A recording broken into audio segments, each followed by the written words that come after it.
morning guests. One bit of sort of business before we start. I would like to ask everyone, if you have a cell phone, to take it out and make sure that it's silenced. Just to make sure. Okay, thank you very much. Students, parents and other family members, teachers and staff members, trustees, local politicians and civic leaders, and friends of the school. Welcome to the 2022 graduation exercise of Berkshire Arts and Technology Charter Public School. I'm Jay White, BART's Executive Director, and what a pleasure it is for me to open these exercises today. Now to the seniors. What years you have been living. Indeed, what an age we find ourselves right now. It's historic. Even though history is steady, an accumulation of happenings, events, activities, be they tiny and contained in one person's life or titanic and affecting all of a civilization, history is occasionally marked by events that touch every single human. The last 2.5 years contained such events. Now is one of those times that contains and holds us all. And now, in the midst of that, we at BART are ready to release into the world a new generation of thinkers and protectors and leaders. You, our 2022 graduates, are those individuals, and we're here today to celebrate you. I know today may feel to some of you like an ending, but every optimist I see today not as an ending but a beginning, one where we reflect a little on your years here at BART, yet stare firmly and confidently forward and into the future. Again, we're here to celebrate you, our graduating seniors. We're here to bask in your promise, and we are here to begin to imagine with you the world that you're going to build. Oh, I don't mean build a planet. Earth already exists. Its continents roam, its oceans churn, the atmosphere pulls and pushes breaths and breezes, and boundaries are in place. Some rivers and mountain ranges. Cultures are in place too.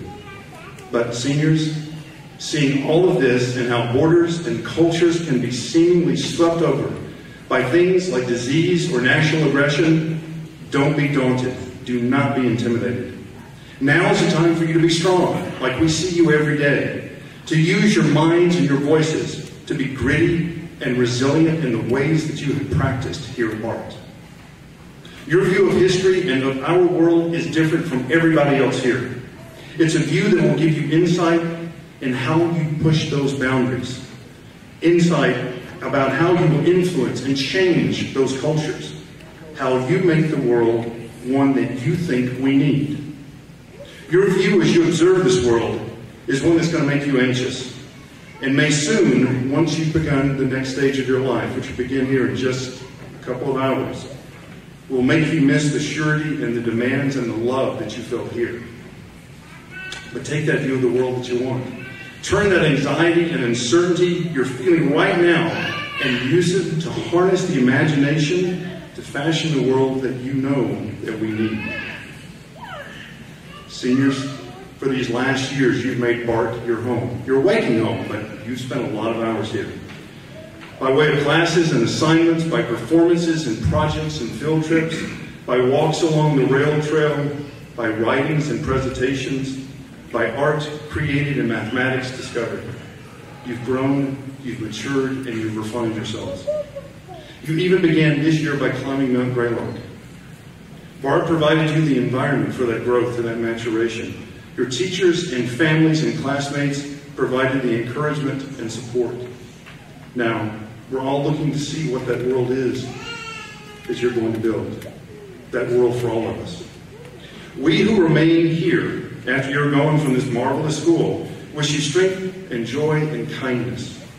We bear the memory of you and all you accomplish here. But remember, you bear the unmistakable and indelible mark of BART. So be good, be strong. We see promise in you. We also see our future civilization in you. And we're eager to live alongside you in that world. I started to add live long and prosper. Some of you will understand why, but you all get it, so I won't do that. It's important that I shift just a bit now, away from the seniors, and to talk to everybody else that's gathered here. The job that you did raising these children was remarkable.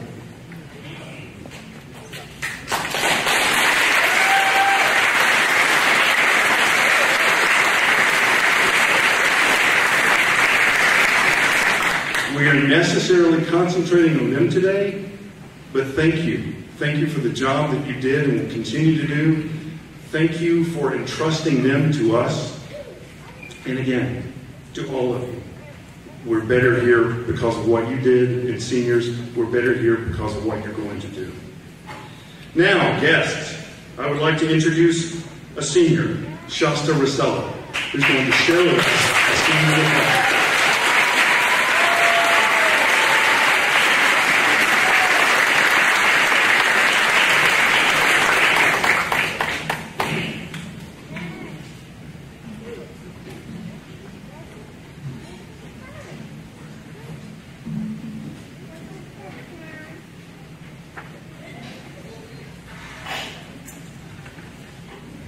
Thank you, Dr. White, for that introduction. It is my honor to be speaking in front of you here today, and it is my pleasure to welcome students, families, and faculty to graduation day at BART Charter. There are a few things I don't think I'll ever forget from my time at BART. The time I attended my first Pride Parade with the BART QSA, how all the teachers would line up outside the school with signs saying goodbye to their students before summer vacation, and when Asa Webster fell off the stage during our first performance of The Drowsy Chaperone.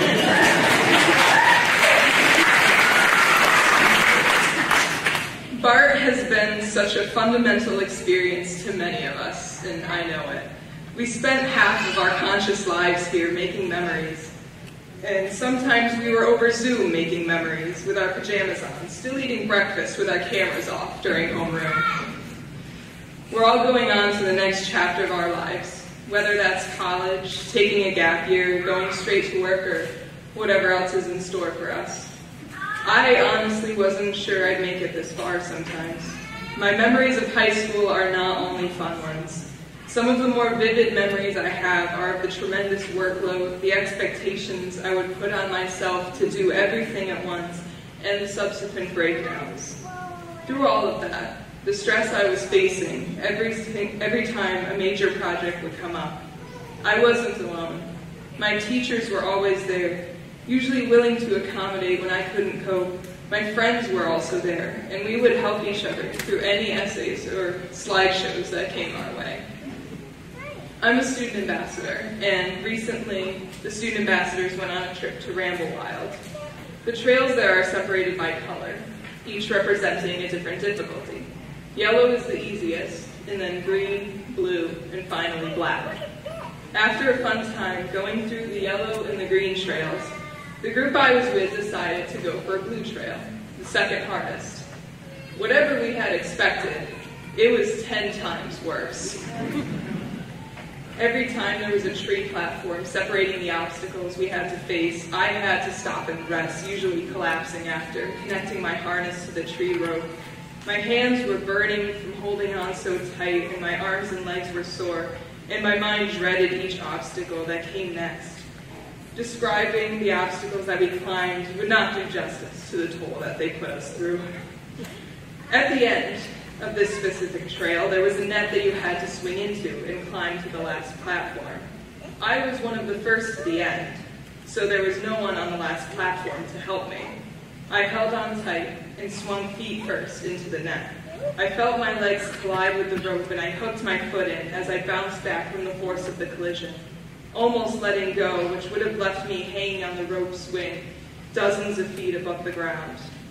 My foot was tangled in the net, and I realized I had to get it untangled, but that would risk letting go. As I panicked, realizing how high the platform was and how high I had to climb to get there to take the next rest, knowing my foot was stuck and my hands were already burning, someone from behind reminded me I needed to breathe. Part of the controlled thrill at Ramble Wild is that you're high above the forest floor, even dangling over 100 feet deep chasm at some points. but you're always secure in your harness, which keeps you from falling. So, I let my hands go of the net, and with my feet hanging onto it, I closed my eyes and hung there, just breathing. I leaned forward. After a minute, I took hold of the net, untangled my foot, and I made it to the end, where I was greeted with a fast zip line to the ground, a fun reward for making it through. To be honest, that trail was definitely the most memorable, not only because it was so hard, but because I wasn't the only one going through it. The other student ambassadors were always behind me, laughing and panicking and giving each other advice as we all faced the same obstacles one after the other, letting me and others know to breathe when we got overwhelmed. No matter what, we went through it together, and we all had each other. As cheesy as it sounds, that's what I'll remember about high school, that I wasn't alone in my struggles and accomplishments. None of us were. As I said, we're all going on to the next chapter of our lives. Here's to the memories we'll make as we go onward, and the ones we keep. The lessons that school has taught us, and others that life has shown us. If we can make it through high school, we can do anything. Congratulations to the class of 2022.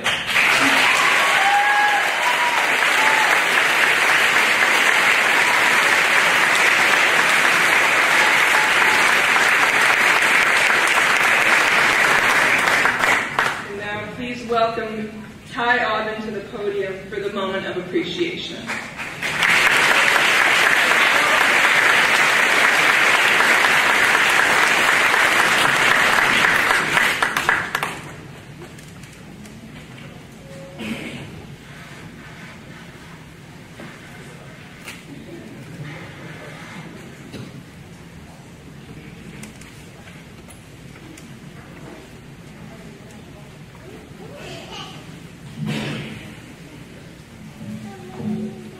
Hello. As we anticipate the end of our long, winding journey that we've all been on together, it's still important to acknowledge the faculty who have dedicated their time and hours to making our dreams come true. And while we've grown here at BART, we would have not thrived without the guidance of wonderful people who helped us along that journey. At this time, I hope y'all can join the class of 2022 to acknowledge the dedication put forth by the BART faculty and staff. Each of my peers, including myself, have designated a person whom they've chosen for the remarkable impact they've had on their time here, to which they will receive a lovely flower. Would the following people please stand? Mr. LaRock, Miss Trainer, Miss McLannon, Mr. Ahmed, Mr. Chotan, Miss Mazzelli, Miss Lane, Dr. White, Miss Marion, Miss Shalakawa, Miss Bouchard, Coach Chicat, Miss Marr, Miss Maza, Mr. Alpenbein, Miss Dina, Miss Bird, Mr. Birdie, Dr. Farley, and Miss Wiles.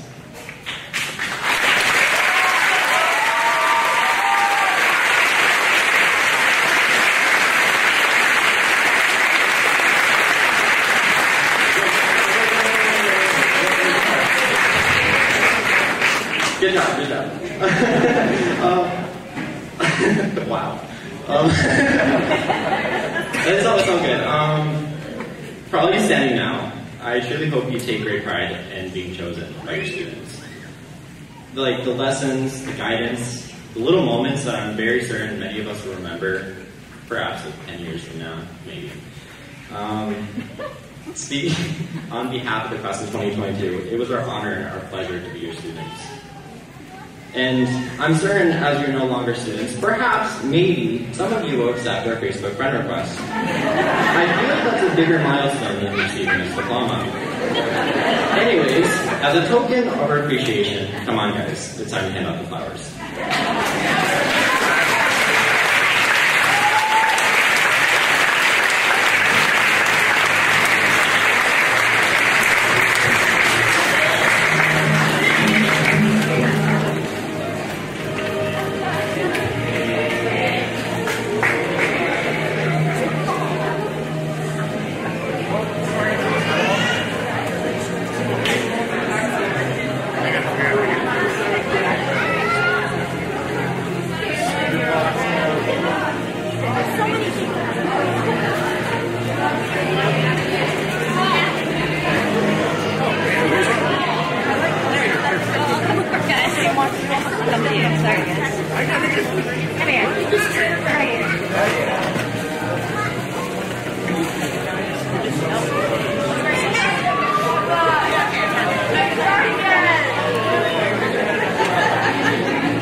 Is this good for everyone?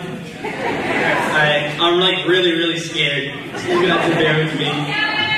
Okay.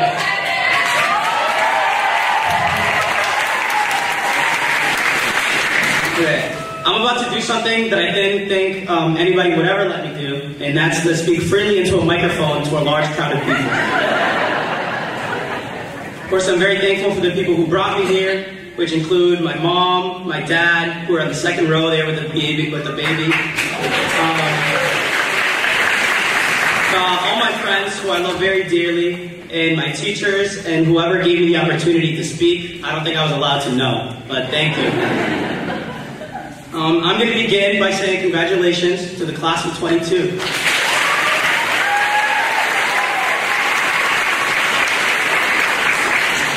And that's not really serious.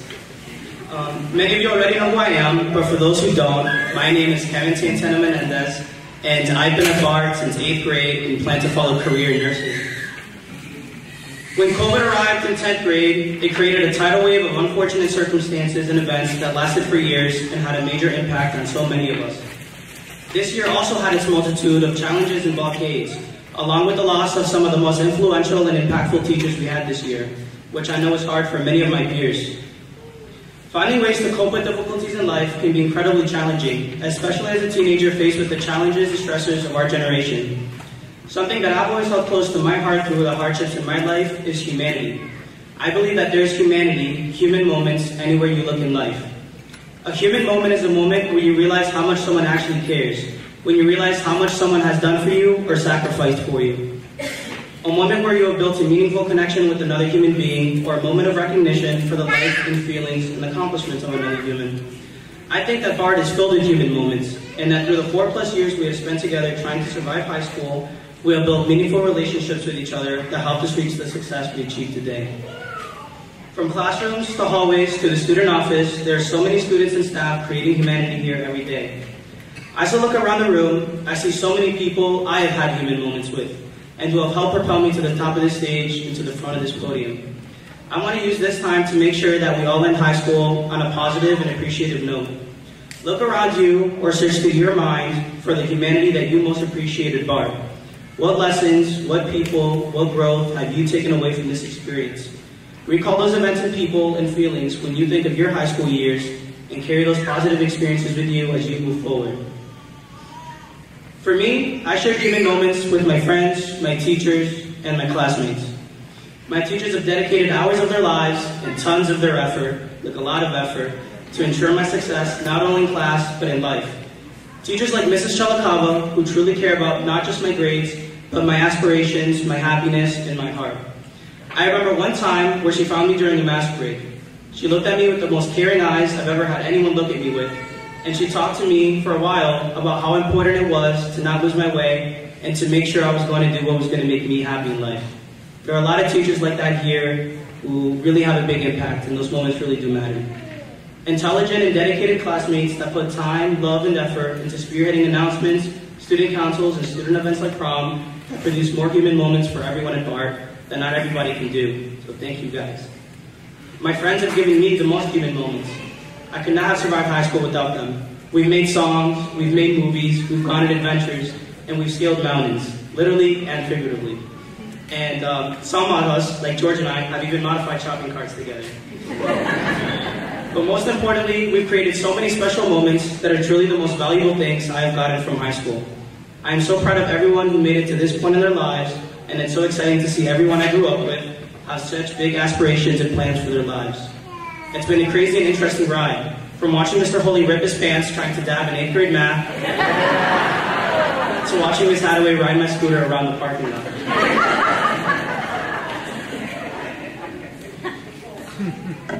And as Mac Miller said in his songs, The Spins, I know, oh, I just graduated high school, which I did do today. Thank you, everyone. I would like to welcome my classmate, John Kozak, up to the stage.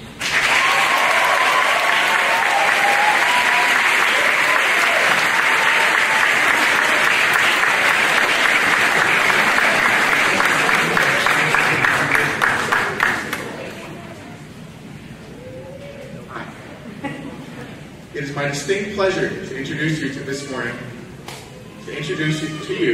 morning, Mr. Jamal Hamid. Formerly a BART teacher, Mr. Hamid is now an educator in the Pittsfield Public School System. His professional titles also include founder and owner of the Hamid Multimedia, choreographer, designer, and performer with this funk crew, and multimedia designer and hip-hop instructor at Virtue Dance Theater. It is my honor to welcome Mr. Jamal Hamid to the stage.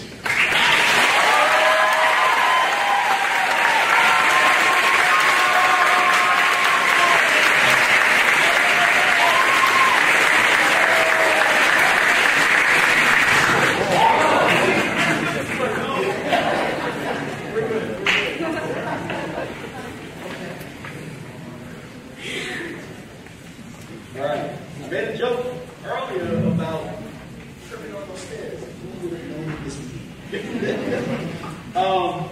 Wow, well, before I start, let me just say, I thought the whole time I had to worry about Mr. Vogt being with me. Well, woo, these students, man, y'all put the pressure on. Oh my gosh. But what is going on, everybody? What is up? What is happening? Good to see you, good to have you. I've been teaching for 5 years now, and this is my first physical graduation. So, pandemic and stuff, but how fitting that it's to be with y'all. I am greatly honored to be here. And what's crazy is that I remember thinking back in fall 2017. I was like, wow, this is the class of 2022? Oh, that's so far into the future. Will we be on Mars by then? Like, will we have flying cars? And we're certainly not on Mars. And we don't have flying cars.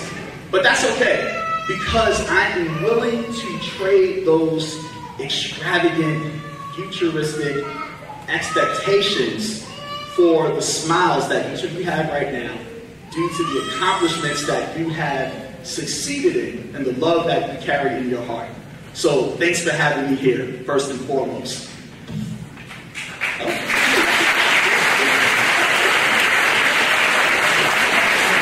With that said, before I go any further, on behalf of the administrative staff, the faculty, and former faculty, I would like to thank each of you for your exemplary performances that led you to attending today. Additionally, as Dr. White mentioned, I would like to thank the faculty and staff and families and friends that have supported you in reaching such a momentous milestone. Today, we are here to celebrate all of you. You, and you. Oh, they're not looking. And you, and you. All of you, literally, we're here to celebrate you. And the reason why is because we want to acknowledge your accomplishments, what you have overcome to be here today, given the last several years, the promise of your future, and the eventual seizing of your potential. Oh, come on, I'm teaching that. Yes, yes. We can clap for that because y'all have so much to come. And we're very excited to do. I bet. So, now that I got that introduction out of the way, I got a wonderful word for y'all, a serious word. And it starts like this. All right. Boom.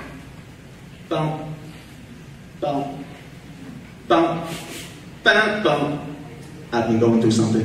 1,381 days. I've been going through something. Be curious. So, y'all get that reference? Some of y'all get it? Yeah? Okay. So, shout out to those of y'all that recognize that slight fake dot citation. Yes, I absolutely took that from the opening of his latest album. And yes, I actually did the math. Well, that's a lie. I just used the website that automated it, but I mean, it's the same difference, right? So, we have been apart for 1,381 days. That day, that's the number, that's the math. And yes, since then, I have been going through something. Something that has caused me to reflect deeply on what it is that I'm doing with my life and how I practice what I have committed myself to. That's something, y'all. All right, come with me. Is that I felt? See, I didn't do as good as I thought I did while I was here. It's not the lack of effort. Lord knows, I worked many late nights during my first year of teaching here, and I was so desperate to be a great ELA teacher that I repeatedly worked myself hoarse every week leading up to Thanksgiving break. Do y'all remember this? Every Thursday and Friday, I had to assign a different student to run my lessons because I couldn't speak. Right? I was overcompensating for the things I didn't know. So I was like, I'm going to just talk all the way through 8 to 3:30. Right? So, but when I think about the time that I had with y'all as an instructor, what I've come to realize is that there were things that I could have clearly done better. I didn't get to connect with y'all the way that I should have, the way that I could have, or the way that I felt that I was expected to. Now, hear me out. That may sound odd because they asked me to come and speak, but still, right? The thing is, I was overwhelmed with fear. I was overwhelmed with anxiety. And the insecurities that I developed were birthed out of this idea that I was not smart enough to be your teacher. For those of y'all who do not know, these are some of the brightest students in Berkshire County. I mean, Kozak is going to school for rocket science? Right? Jeez. I know someone else is doing electrical engineering, there's video game art making, there's botany, all of these things that I learned when I went to the music class. I had to jot it down for my notes, so I was afraid that I wasn't smart enough. To be honest, I didn't believe that I had much to offer y'all when I became a teacher, other than the fact that I just wanted to teach. I had nothing else, nothing else. Y'all may remember my first year here, I was in student support, and I studied hard to become a teacher, to get to that place and realize, oh snap, I don't really know anything. but y'all gave me a chance, so thank you.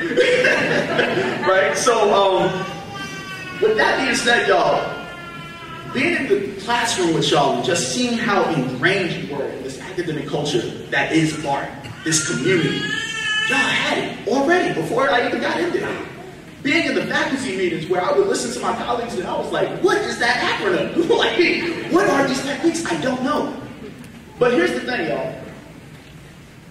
it took me years to realize that what I was struggling with was actually anxiety. And I know this is something that many of y'all have. I know this is something that many of you are confronted by simply because what the world has become. But here's what I need you to know. Anxiety plays a nefarious trick on us. The thing that anxiety does is that it overwhelms us to a sense of paralysis. Right? It gets within our conscience. It weighs heavy on our mind. It weighs heavy on our heart. And it makes us feel as though we don't belong. And what we develop is imposter syndrome. Your throat locks up. Your heart races. Your knees buckle. And suddenly you find that you do not want to go to work because someone's going to ask you a question about a book and you haven't read that far and the lesson's not read. Right? But the thing that's wild about anxiety, and in my reflection that I realized, is that I was supported by some of the best teacher coaches I could have ever asked for. Every person, every faculty member here has supported me in becoming the teacher I am today. So I want to give a credit to them. I want to make that known first. So y'all can clap for me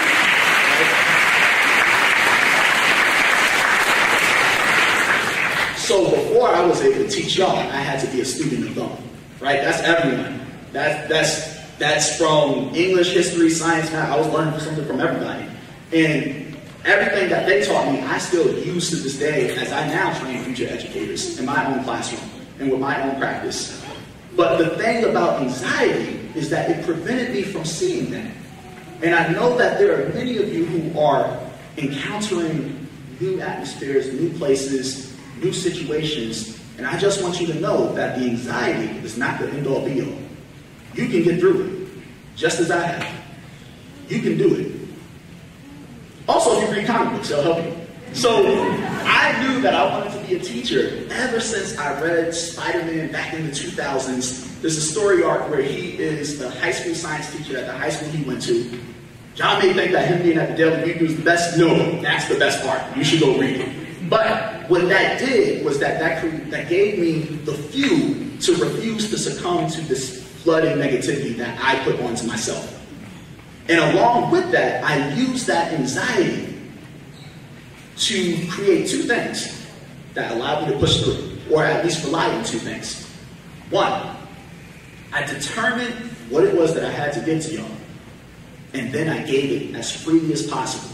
And that was love, right? I love all of y'all, right?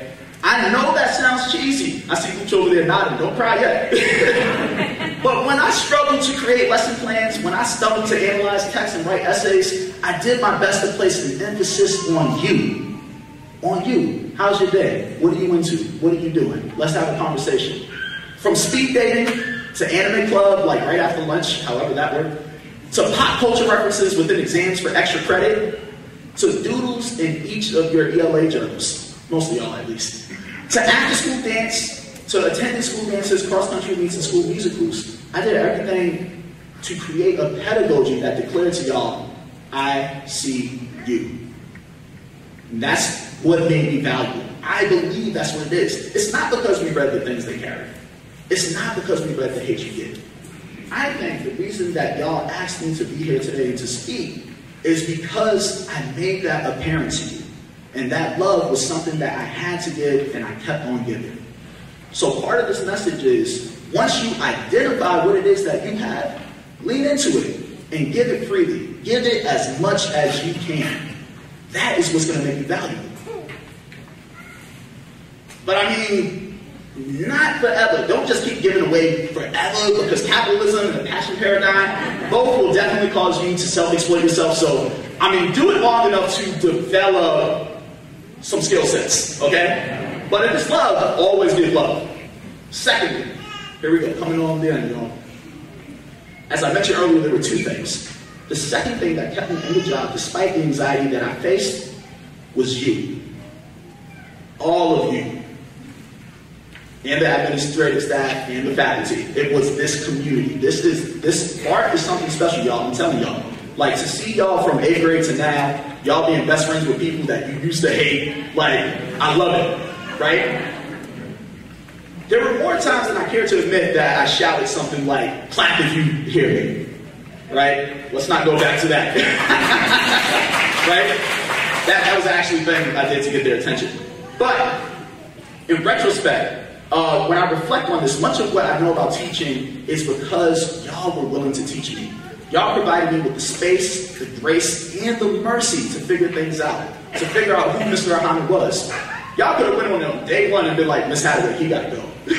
Right? But y'all worked with me, so thank you. Right? So whether or not he did that by playing knockout in the gym, sharing My Hero Academia, Attack on Titan, and Assassination Classroom manga, or if it were by doing art trades and drawing each person in class, we had these moments that Kevin referred to as human moments every day in that class.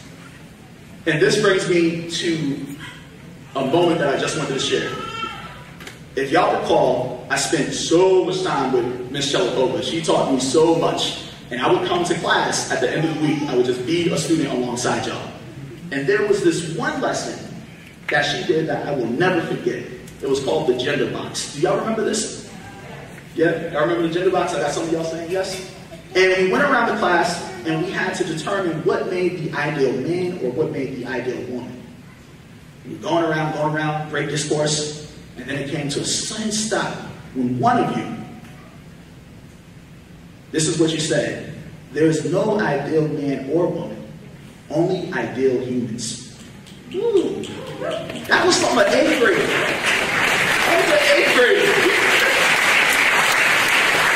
Blew my mind. For the longest time, I thought that I was required to behave in a particular way that made me have to do the things that I saw, that made me have to do the things that were represented to me.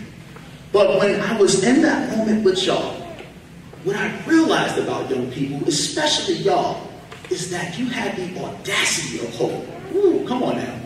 You had the audacity of hope. You were so willing to put yourself out there and say, this is who I am and this is normal to me. It blew my mind the language that y'all use that is now commonplace today, but you were doing it 4 or 5 years ago as 8th graders. There are people my age who don't know who they are. So, with all that, I took that and I reflected on that lesson nearly every day. Every single day, to become not just a better educator, but a better human being. And that was because of y'all, right? Sitting in on those classes. Bringing us to a close. Right? Okay, this brings me to some excerpts from Ruby Carr, real short. Give to those who have nothing to give to you. All right? Give to those who have nothing to give to you. And here you are living despite it all. Those are the two things I have, y'all. I pray that as y'all get older, y'all continue to give people the space that they need to grow and change. You will never know what your love that you are willing to give will do for someone. I would not be the teacher. I can say this confidently. I would not be the teacher I am today if it was not for y'all. So,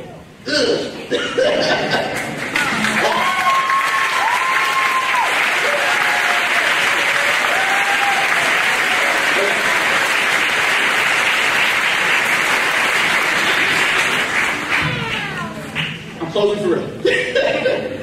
Y'all, I gave y'all Sunday and Saturday. So, okay. Lastly, with that said, be bold enough to hold yourself accountable. Be brave enough to act upon constructive criticism as it services you. And in doing so, be gentle with yourself so that you may have the space to grow and change. And as you do that, be kind enough to yourself to forgive yourself. That's a big one. It took a lot of forgiveness for me to even come here today after being invited.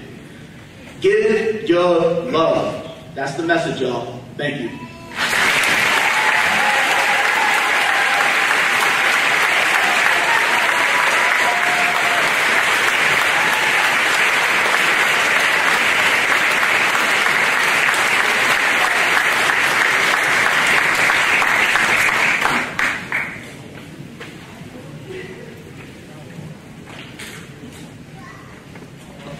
Thank you for that, Mr. Hamid. We for sure miss your love and all your passion. Definitely. It is now my great joy to introduce another former teacher, Mike Vogt. Mr. Vogt now teaches at the Metro West Jewish Day School in Framingham, Massachusetts, and former students and colleagues might remember how much energy and style and joy he brought. I especially remember his dislike for a horde of 6th graders running down the hallway to get a special desk. We also loved that so much that we tried to nominate him to run for President of the United States. Vote 2020.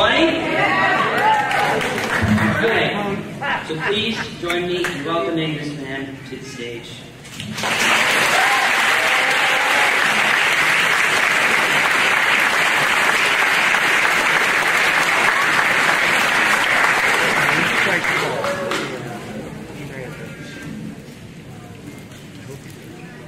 What's up, everybody?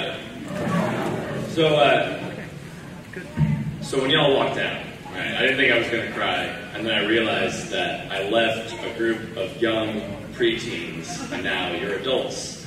Some of you have better beards than I do. Some of you are now taller than me, which I'm not really supportive of. So, for those of you who do not know me, my name is Michael Vogt. I worked here for a handful of years. I was a math teacher in high school, middle school. I coached Frisbee, I coached soccer. About 5 years ago, I made the choice to move out to Boston. I have not been in the Berkshires about 2 years. I miss it. I almost decided to move back here. So it is, in fact, my privilege, my honor to have been asked to speak for y'all today. You were my first middle school class. Some of you in 6th grade workshop were my first middle schoolers I ever spoke to. So, a couple weeks ago, I was at a restaurant watching the Celtics game. I ended up losing, it's fine. Right? Celtics in 6. Celtics in 6. So I'm in Cambridge, I'm getting ready to go to a Grateful Dead cover show, and I get a text from a 413 number. I don't save contacts. I don't answer my cell phone. I don't respond to text messages from my mother, my girlfriend, my boss. It's problematic. But when I see a 413 number, I know it's someone from a place I used to call home for a long time. Where I grew up, that's where I grew up, but this is really my home. This is where I became who I am. So I decided to divert my eyes from the screen and see what was going on. It was Principal Abigail. She was informing me that my name came up to speak here today. And politely reminded me that there were also job openings for the 2022 Little did she know, I just signed a lease, so I'm stuck in Boston for at least another year. But I also was planning on coming here. I messaged Jen Chiquette about 5 days before that, asking for the date. I was going to surprise all y'all. You ended up surprising me, so thank you for having me. Thank you for inviting me up here.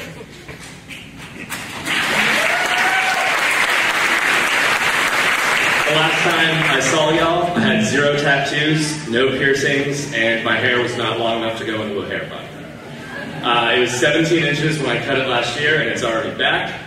And here we go. I met 20, maybe about half of you in that 6th grade math workshop.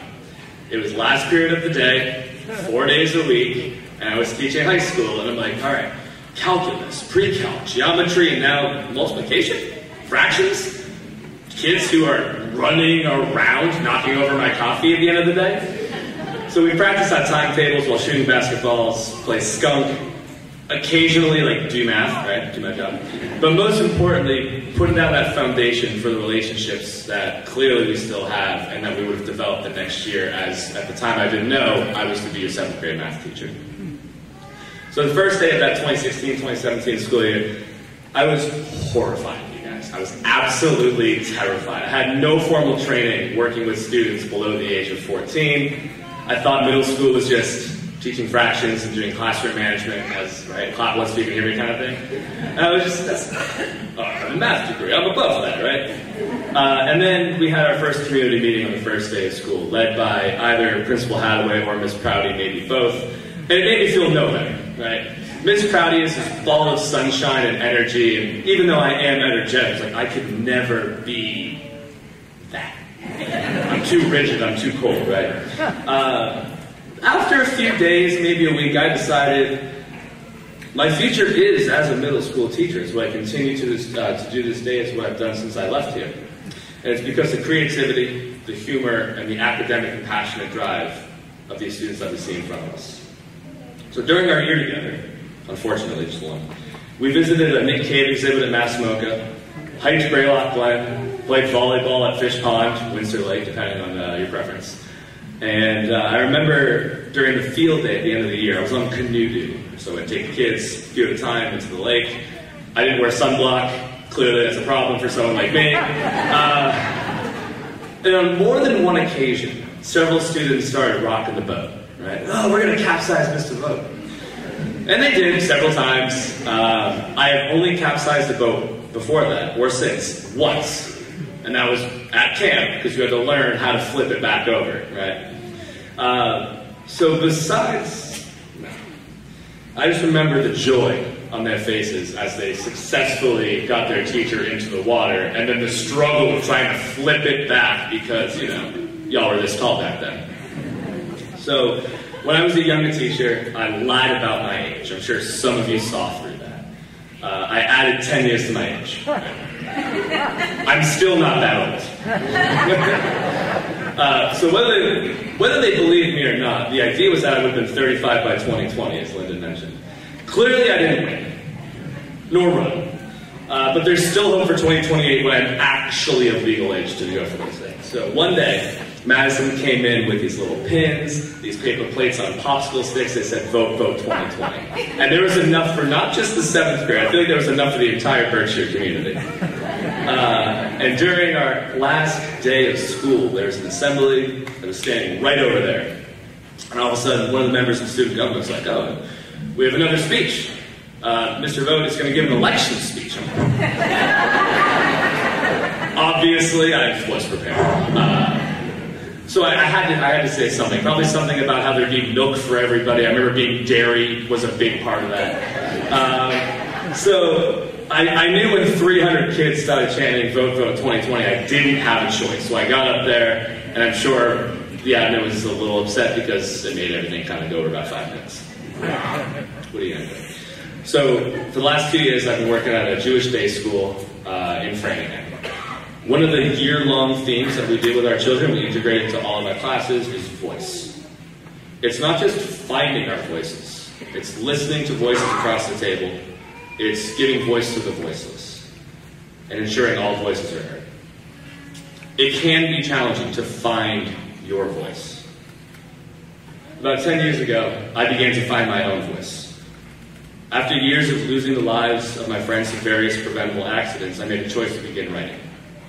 Not just journaling, but through performance poetry. And that was my avenue for venting my fears, my anger, and what I believe to be possible solutions. I spoke, or shouted, at friends, family, and anyone who would listen about what I believe to be a public health issue. At my alma mater, MCLA, I used the resources available to amplify the voices of myself and my peers to start saving lives. And to this day, those policies are still in act because I found my voice, I used my voice, and I amplified it. My friends, please stand yourself up. My friends, we live in a world of hate. I have learned that thoughts and prayers are a surface-level solution. Kind words and actions can and do help part of it, but through meaningful dialogue, sensible solutions, and positive change, we'll bring a better place for all of us. The future rests on the shoulders of young people. We are relying on you to find and use your voice. It is a daunting task. It is a lot to ask of y'all, but I know you can do it. The dangers of silence have allowed society to reach its current state. It's not enough to just use your voice today. You have to make the choice to use it tomorrow, next week, next year, forever. Find that voice, find a microphone, and scream into it and be heard. People will try to bury you. They absolutely will. But they do not know that y'all are seeds waiting to be grown. You will persist. You will persist. So I'm going to add it now. So I have not read off a piece of paper in years. So I want to really quickly, 7A. So I remember 7A was the group I taught first thing in the morning. Y'all were literal zombies. Couldn't get you to pick up a pencil, talk, keep your eyes open, some of you. 7B was the perfect time of the day because my caffeine level was perfect for productivity, but I didn't speak so fast that y'all couldn't keep up. 7C was right after lunch. Ms. Miles, I can attest to this. 7C, y'all were, I don't know what was in your lunches, but you came hot every single day. I can think of a few, but I won't say names. And 7D was always last period. And this is the group I felt worse for because when I coached, I'd have to leave 2, 3, sometimes 4 days a week, and you'd be left with someone else. I really didn't know what happened. I was too busy coaching, so I apologize for leading you astray for so long. And again, so I'm giving a graduation speech next week as well at my current school, and my co-teacher, Abraham, was like, Mike, are they going to make you cry? I'm like, no, of course not. Absolutely not. I don't cry at these things. And I really was confident I was going to hold it together, but you know, talking to some families, talking to some teachers about the amazing things y'all have done since I've left, and the amazing things I know that you're going to continue to do when you leave this building today. I'm extraordinarily proud of every single one of you, who you've become, who you will turn into in the future. I cannot believe that after being gone for 5 years, y'all decided to invite me in your honor to speak freely. And I'm extraordinarily grateful, I'm extraordinarily proud, I'm extraordinarily humbled for this opportunity. So thank you very much.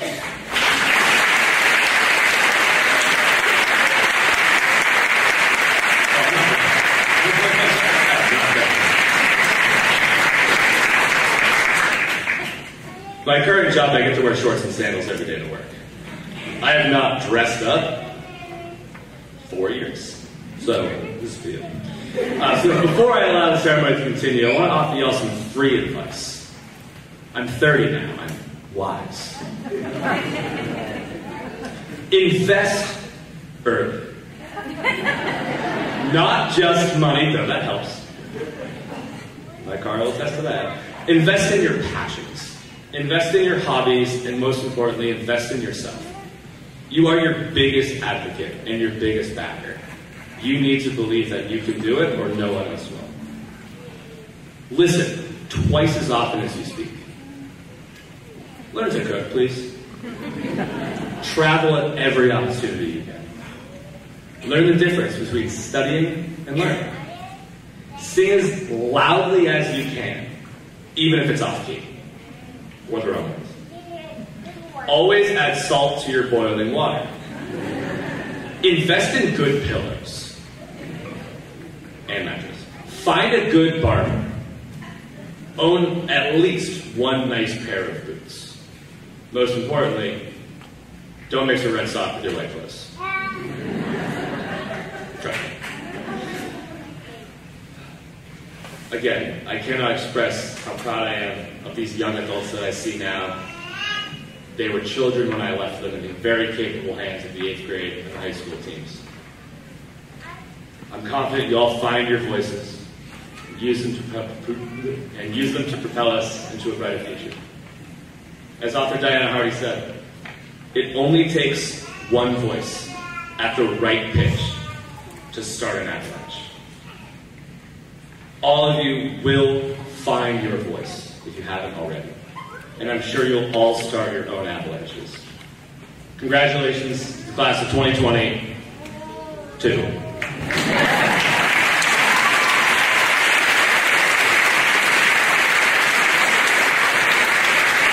And one last time, please, vote 2020.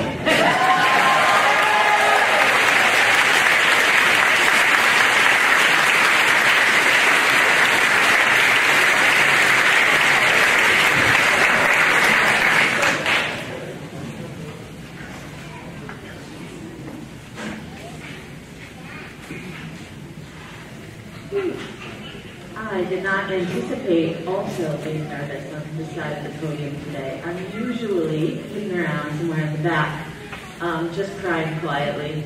But today I got a front row seat to some remarkable educators who I've met, and to see the accomplishments of this class celebrated, and they deserve that so much. I am mindful how long it's been since we have gathered as community members here. It feels so good to be together, celebrating the class of 2022. Yesterday when we practiced this, I had some internal warning systems let me know that emotions would occur. I'm going to just simply move through this address, ignoring whatever happens here, so we can keep the focus on the children, okay? That's good. Dear class of 2022, what a year it has been. When I think about how fundamentally different your high school years have been from those of your predecessors, I want to say it has been a long and increasingly challenging journey as we have navigated the world together these last 4 years. What we have gone through as a school during these years and as individuals in a community has been extreme. Through all of it, I am so grateful that it has been this group that we have had to navigate with. As we gain distance from those first days of COVID-19, and as we stand together again in this room, I want to celebrate you, knowing all you've endured and all you've accomplished, not in spite of what life was dictating, but in a spirit of lifelong learners, adapting and working hard to take care of your minds and to take care of your friends and the people around you. As your principal, I'm so proud. I want to share a poem with you. That's always a good move in a speech, right? Everybody loves a good poem. That has acted as an inspiration for me and has seen me through some of my adult transitions, through different things as I've been grown. I like the cool, comforting imagery. I like the use of the word rest. And I like the confidence. It's called Nights by Kevin Hart. It's a different Kevin Hart, I'm so sorry. Okay. Oh, it's a really good poem. No. There is nothing that I really want. The stars tonight are rich and cold above my house that vaguely broods upon a path soon lost and dark. My dinner plate is chipped all around. It tells me that I've changed a lot. My glass is cracked all down one side. It shows that things have passed for me. My hands, I rest my head on them. My eyes, I rest my mind on them. There's nothing that I really need before I set out on that path. There's nothing that you really need. As these two folks have spoken, you came to us full people, full of ideas, identity, voice, knowledge, passion, beliefs, plans, and then we stayed here together as you developed and changed over time. You've grown so much. I have watched you change so much, and not in a creepy way, like as I've grown up in the building during supervision time. And I've also watched how you stayed exactly the same, which is a little bit my favorite as well. As we were away from the building, and now as we're back again, you made art, you've written essays, you found solutions and identified problems. And some days, some of you would come to this building and breathe in 1,000 times and out 1,000 times and then go home again. And what a win as we talk about anxiety and what we've overcome as things have moved forward. Some days we succeeded and we shone, and some days we faltered. But your class led the school as seniors, and you shone, you did, as examples of advocacy and compassion for one another. I believe also that you are leaving behind a legacy of playfulness. Although I hope no juniors really saw the shenanigans in the senior room this year, I would like that to stay in 2022. You are, as W.H. Auden described, lights that flash out wherever the just exchange their messages. We have seen your warmth towards each other and the way you kept each other going through these hard times. You pulled each other into plays and sports and science projects and games of Dungeons and Dragons and morning announcements and countless other things. There are 1,000 ways in which real life interrupted your time dedicated to learning, but what I can tell, the story, having seen it, is how each of you held on to learning and how the friends and family available to you helped you push forward, how you accomplished beautiful work, fostered important connections, you persevered, and you got it done. I'd like to end with some words, not at all solemn, but oft repeated at BART. Seniors, you can help me in any way that feels right. You know I'm no good at this. Hey now, you're an all-star. Get your game on. Go play. Hey now, you're a rock star. Get the show on. Get paid. All that glitters is gold. Only shooting stars make them whole. I love you so much. Congratulations.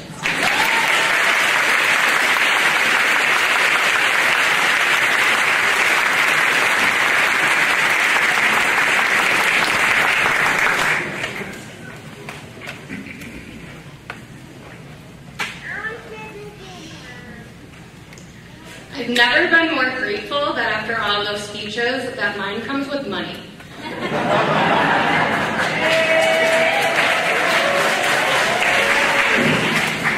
So today we are all here for a celebration.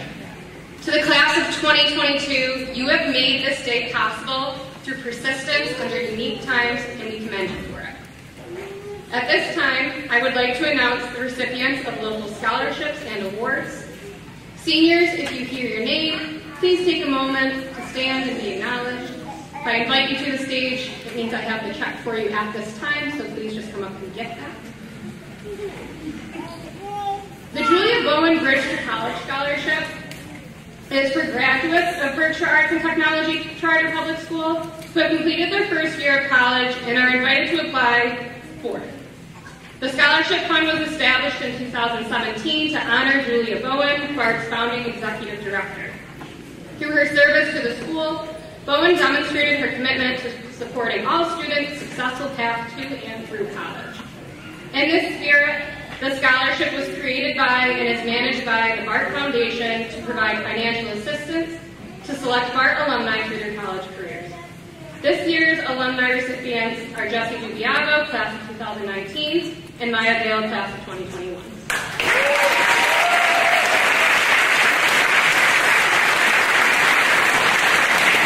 To the class of 2022, I share this today because next year you will be eligible, and it is $1,000 for 4 years, so it's also a unique next year, so I'll find all of you. The Adams Community Bank Scholarship goes to 2 students each year. This scholarship, generously endowed by the bank, is intended for a graduating student who has demonstrated academic achievement, initiative, perseverance, community service, and positive class spirit. These wonderful skills closely mirror the core values used each day at the bank, as ACB provides trusted financial services to their customers. This year, in the amount of $500, our recipients are Benjamin Bonsu and Abigail Scholl.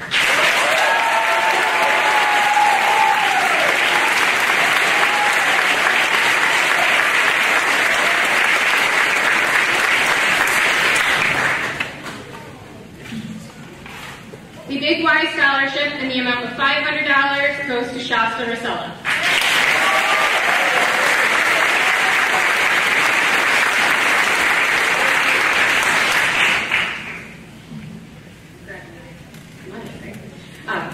The Dalton Lampro Award. Dalton Lampro, for those of you who don't know, was from the BART class of 2013. He was the first BART student to achieve a perfect score on his AP art portfolio. In honor of his persistence in the face of obstacles, the Dalton Lampro Award was established for the relentless pursuit of excellence in the arts and technology. This year's recipients of the award have time and again shown a relentless commitment to excellence and did not allow any obstacle to stand in their way of pursuing their art. This year's awards go to Maddie Ostrowski and John Kovac.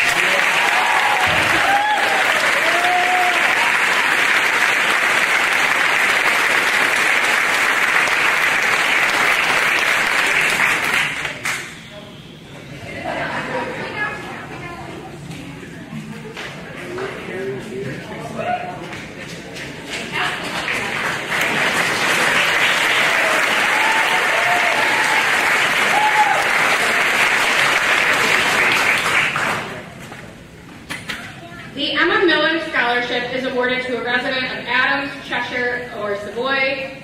Emma Sherman Miller was born in Savoy in 1904. She was taught as a child what was good to pick, and later made dandelion and blackberry wines, and put up jams and jellies at the farm she and her husband, Merritt, operated for the 49 years of their married life. She hunted and fished with her husband and completed trap shoots. She sold the farm several years after her husband's death and then went on to work for the Crane family in Dalton as their housekeeper. After her retirement, she returned to live in Savoy. She made the Greylock ramble up Mount Greylock, like many of you did during Mountain Day. For many years, starting at the age of 75, it just goes to show, if you put your mind to it, you are never too old. She walked 3 miles a day, well into her 100s, and attended most town events, meetings, senior trips, school parties, potluck gatherings. Her pies and muffins were legendary in Savoy. Miss Miller died in 2010 at the age of 106. The Crane family established this scholarship fund in her memory beginning in 2012. This scholarship is in the amount of $3,000 and is renewable for 4 years. This year's recipient is John Posner.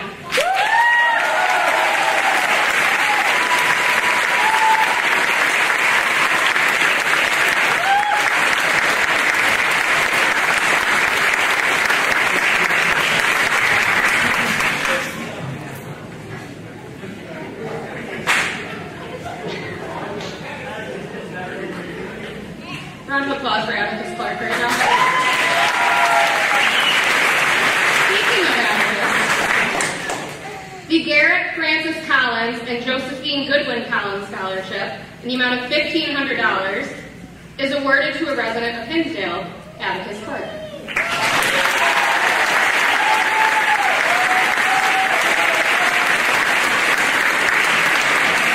Berkshire County Community Foundation will be in touch.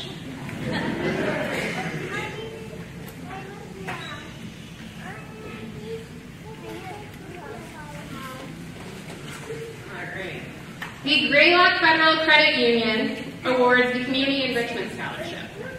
They are awarded to students who exemplify positive community spirit and demonstrate respect and concern for their peers in everything they do. This year's recipients are Kia Robertson and Nathaniel Gilman.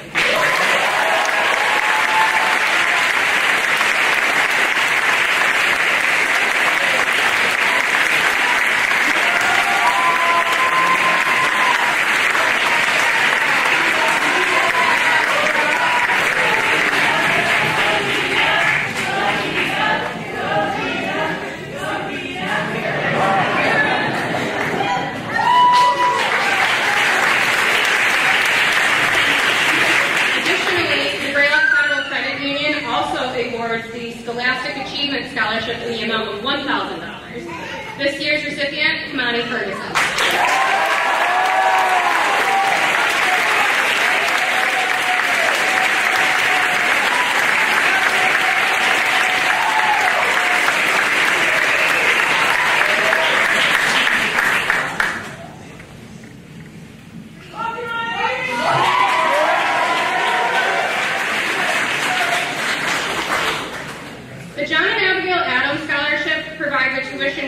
Up to 8 semesters of undergraduate education at a Massachusetts State College or university. To be eligible, students must score at the advanced level on one of the 3 MCAS tests, ELA, mathematics, or science, or engineering, and score at the proficient level or higher on the remaining 2 MCAS tests. Additionally, charter school students have to have combined scores from the 3 tests that place them in the top 25% of students at their school or in the district in which they reside. This year was different, and we did have some seniors in the very last months of their high school career decide to take the MCAS to see if they could qualify for the scholarship, and I am so excited to share that we had 3 students receive the scholarship. Ian Dunn, Nathaniel Gilman, and Kevin Santana.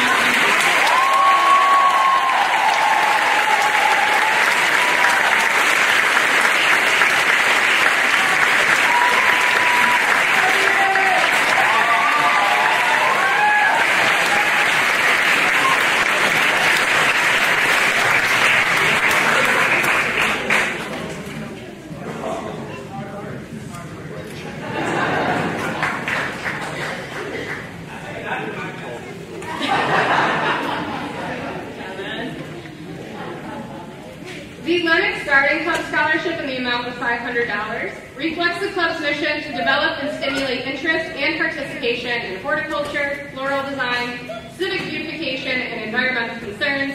This year's recipient, Abigail Webster.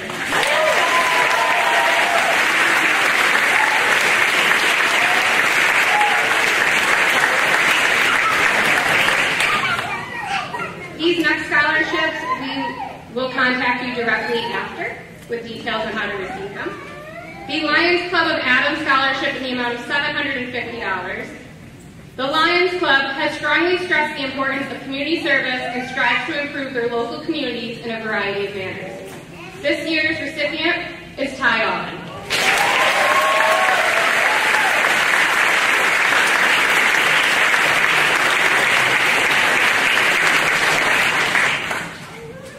The Maple Grove Civic Club is a civic association here in the town of Adams, and this year they award their scholarship in the amount of $250 to Asa Webster.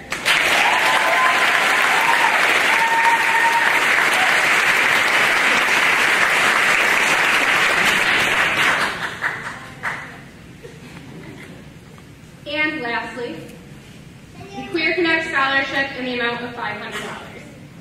Bennington, Vermont-based LGBTQIA nonprofit is dedicated to providing resources and visibility for LGBTQIA+ individuals and families and building resilient allies. This scholarship honors a graduating senior who is dedicated to being an ally and has demonstrated their commitment to being a sensitive and loving advocate for LGBTQIA+ people. This year's scholarship winner is Maddie Ostrowski.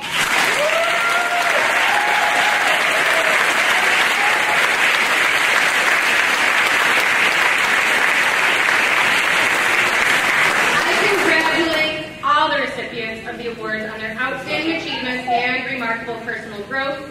I have no doubt that everyone in the class of 2022 will excel in their future roles and contribute to the future well-being of society, our nation, and the world at large. Congratulations, class of 2022.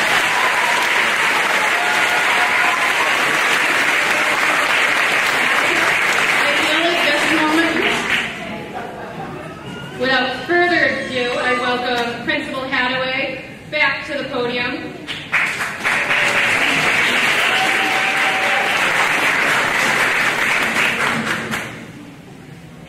What we've all been waiting for, folks. We've endured all of those wonderful speeches for this moment.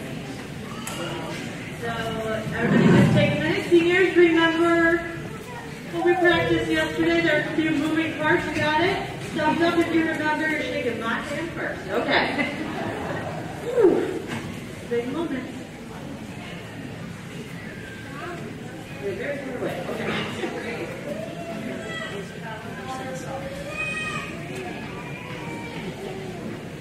Okay, I think we're set. I can actually begin. Ty Jacob Otten.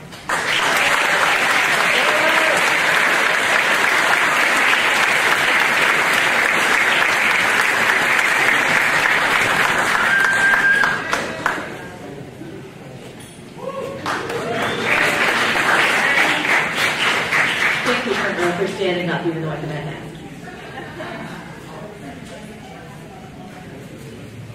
Michaela Jade Berry.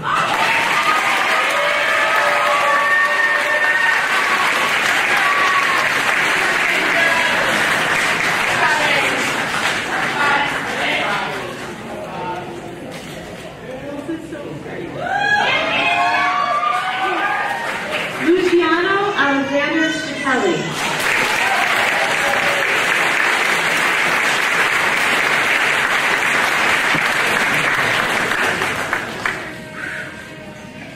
Yeah, Luke! Hunter James Bishop.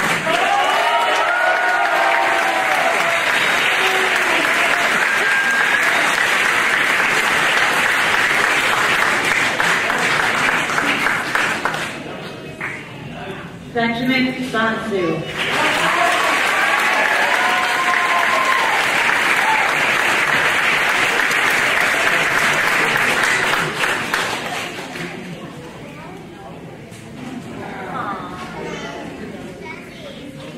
Noah Michael Barassa.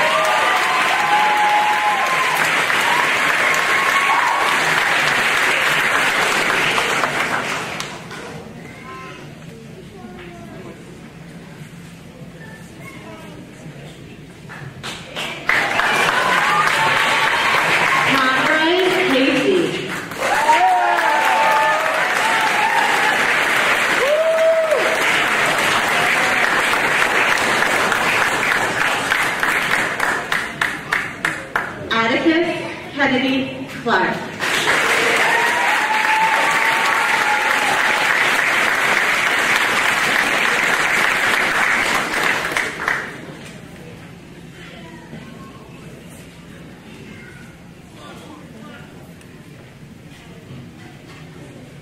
George Crane.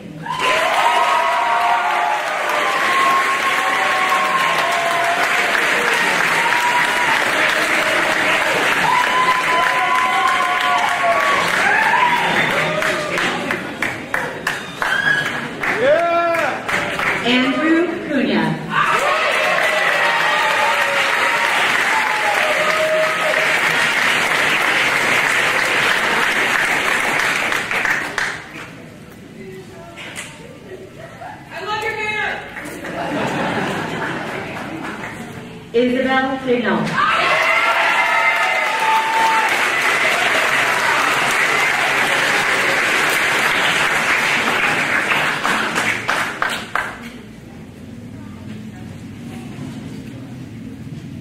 Jordan DeGrenier.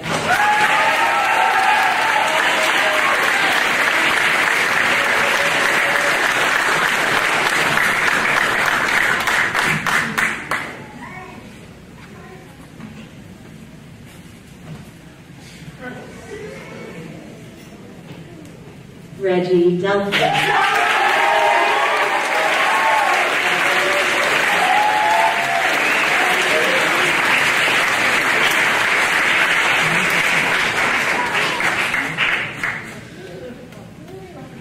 Thank you, Freddie and Riley. Would you please sit down?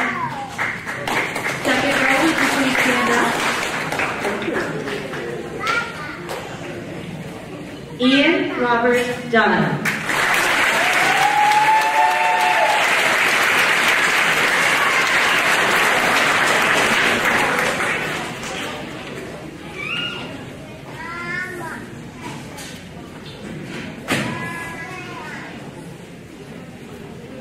William Edgerton.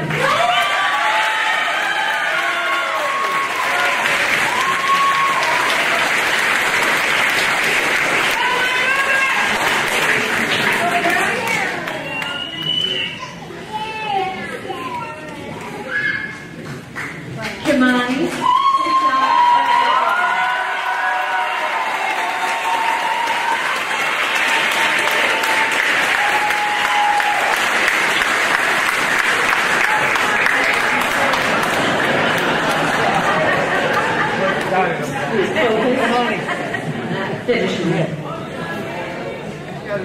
Samuel August Walker.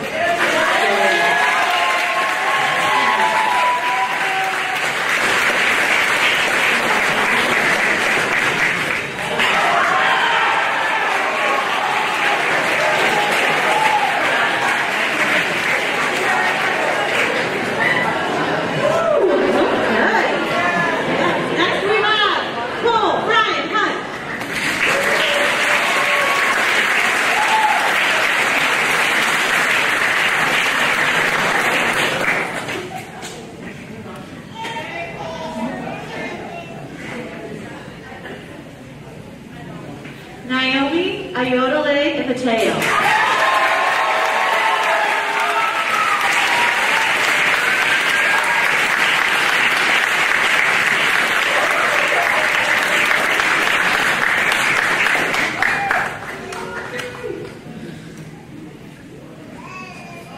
Wiley John Jones.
Brianna Martinez.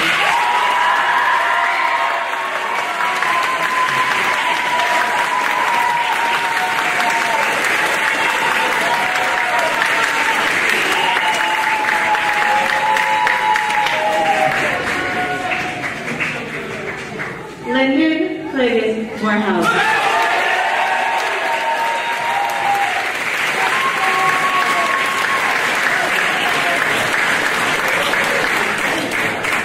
Thank you. Second row, will you please sit down? And third row, if you would please stand up.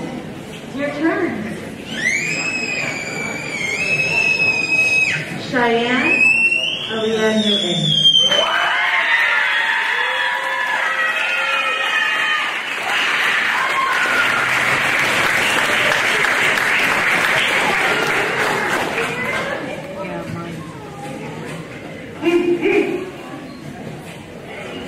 Madison Ostrowski.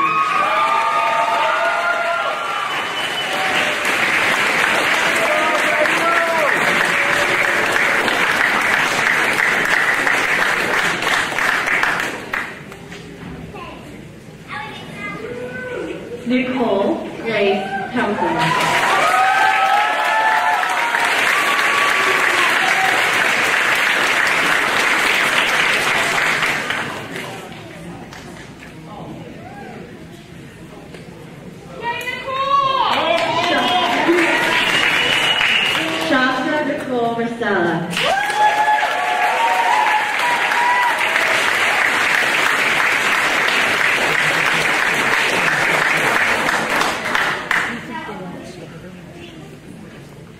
Kia Robertson.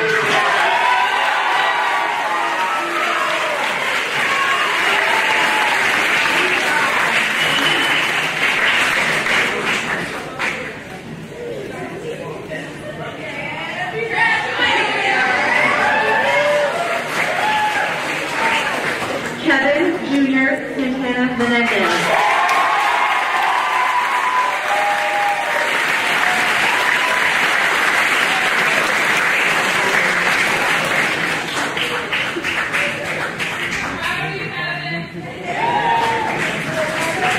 Abigail Scholl.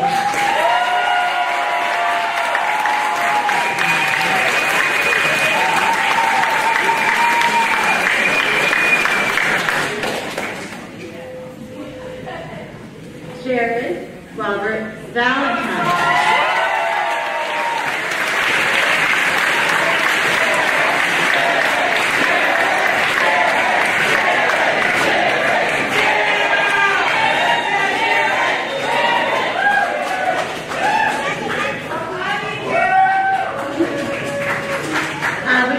Elizabeth Webster.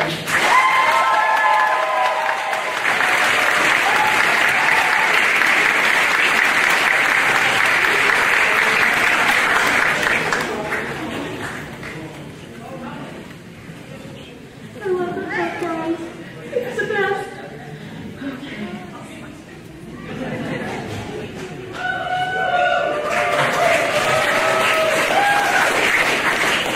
Asa D. Webster.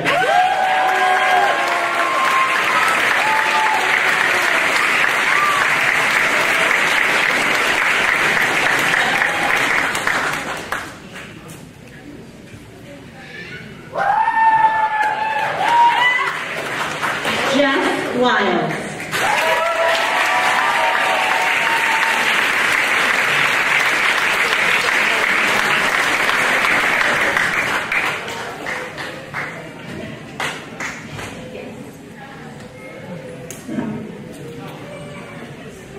Melvin Lee Bright.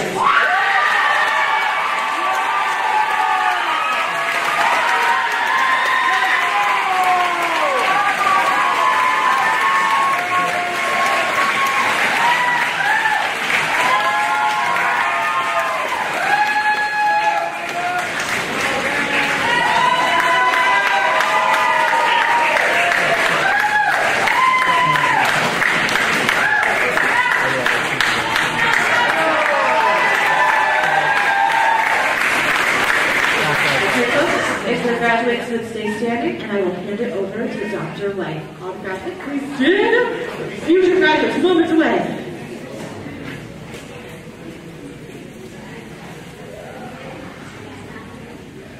Okay, now you are part of an ancient tradition, one that spans back centuries.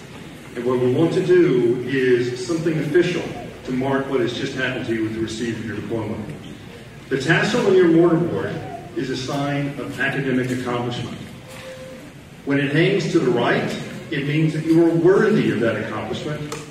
Yet when it hangs to the left, it means that you have achieved that accomplishment. So what I would like for you to do, first of all, make sure that it's hanging on the right, on the right-hand side.